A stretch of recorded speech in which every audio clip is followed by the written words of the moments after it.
Bonsoir mes chers rayons, aujourd'hui nouvelle fable de Jean de La Fontaine, le chien qui lâche sa proie pour l'ombre. Alors commençons. Chacun se trompe ici-bas. On voit courir après l'ombre tant de fous qu'on n'en sait pas la plupart du temps le nombre.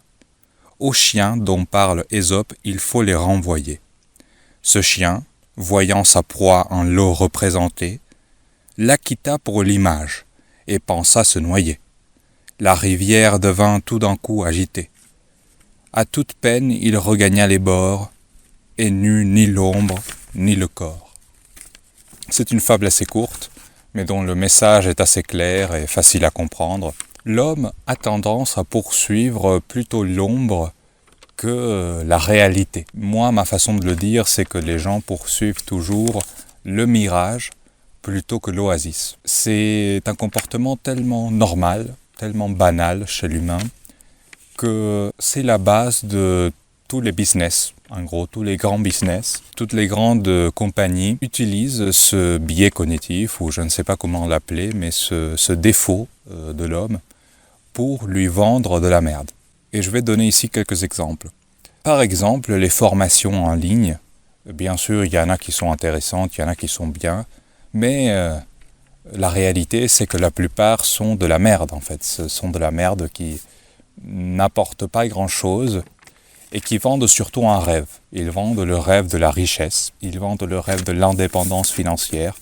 Et en réalité, tout ce qu'on retrouve, c'est des conseils inapplicables ou très difficiles à appliquer. Parce que ce que les gens cherchent, c'est la richesse et c'est l'indépendance financière. Mais ils recherchent ça à bas prix, c'est-à-dire ils cherchent à obtenir ça sans travailler. Or, pour obtenir l'indépendance financière, il faut juste beaucoup travailler. Casse-toi, parce que faut que t'aies travaillé, faut travailler. Oh mon petit gars, putain, mais... C'est la seule façon de l'obtenir en fait. Il n'y a pas de secret, il n'y a pas de potion magique. Il faut juste beaucoup travailler, il faut bosser. Et ces gens-là, ils achètent des formations pour avoir tout ça facilement. Et au final, les seuls qui s'enrichissent, ce sont les formateurs. Ironiquement, si vous cherchez à vous faire de l'argent, vendre des formations, c'est un bon moyen. En fait, je vous conseille de vendre des formations. Ça marche, en fait, c'est un truc qui marche. Ensuite, un autre business qui se fonde sur cette tendance humaine à aller vers le mirage, ce sont les livres de développement personnel. C'est-à-dire qu'au lieu d'améliorer leur propre vie en réfléchissant, en méditant sur eux-mêmes, en allant au gymnase, en allant changer leur vie concrètement, les gens préfèrent s'acheter et lire des livres de développement personnel. Et donc, ils cherchent l'image du changement. En fait, ils cherchent l'image de ce qu'ils veulent et évitent d'aller vers le vrai changement, le vrai développement personnel. Ensuite, troisième exemple, l'industrie bio. Là, on change complètement de registre, on parle de nourriture. Et c'est vrai que dans le bio, il y a souvent moins de pesticides. C'est vrai. Il vaut mieux manger une pomme bio que manger une pomme normale. Mais le bio reste quand même plein de pesticides en fait. Et au lieu de réclamer de la vraie nourriture qui soit totalement dénuée de tout pesticide, de toute merde, les gens se contentent de l'image de ça, de l'image du bio. Et dès que ça a un label bio, dès que ça a un petit truc vert, les gens valident. Et le bio, c'est devenu une véritable industrie, un véritable business. Parce que ce qu'ils vendent, ce n'est pas vraiment une nourriture saine. Ce qu'ils vendent réellement, c'est l'image d'une nourriture saine. Ensuite, un classique, l'industrie cosmétique. Les gens cherchent à être beaux et au lieu de s'améliorer, au lieu de mieux manger, au lieu de faire du sport, au lieu de prendre soin d'eux, d'avoir de l'hygiène, ils vont vers l'industrie cosmétique. Et cette industrie leur permet, c'est surtout pour les femmes ça, au lieu de prendre soin d'elles, elles vont vers l'industrie cosmétique et se créent ainsi une image de beauté.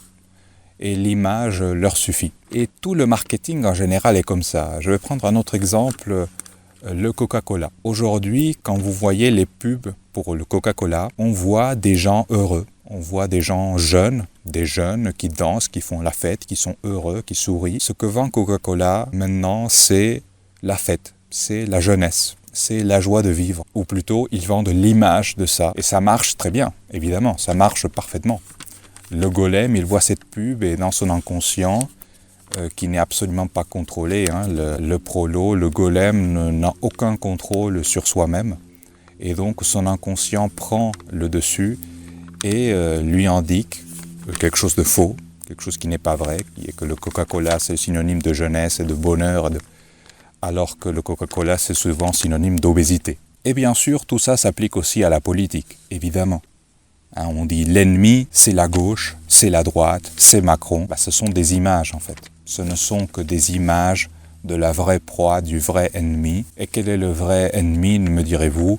Les banquiers. À mon avis, le véritable ennemi en politique, c'est le peuple. Celui qui veut changer les choses réellement doit prendre conscience de cela. Tout politicien, aujourd'hui, est un reflet de la volonté du peuple. Et quelle est la volonté du peuple aujourd'hui? C'est que rien ne change, en fait. C'est de continuer à se gaver, c'est de continuer à prendre plaisir, c'est de ne faire aucun effort pour réellement changer les choses. Il ne faut pas s'attaquer aux politiciens. Les politiciens, ils ne font qu'exaucer la volonté du peuple. Cette fable, comme vous pouvez l'imaginer, peut s'interpréter de beaucoup de façons. C'est une fable à la morale très large. Toutes les fables le sont. Mais celle-ci s'applique à tellement de domaines, et surtout à notre époque, parce que notre époque est l'époque de l'image, c'est l'époque du faux, c'est l'époque du virtuel.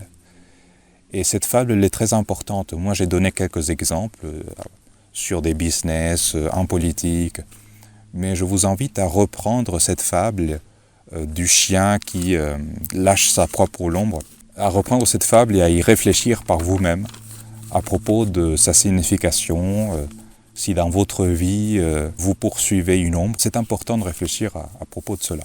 Et voilà, c'est tout ce que j'avais à dire pour aujourd'hui, j'espère que vous avez apprécié. Et je vous dis à la prochaine mes chers rayons.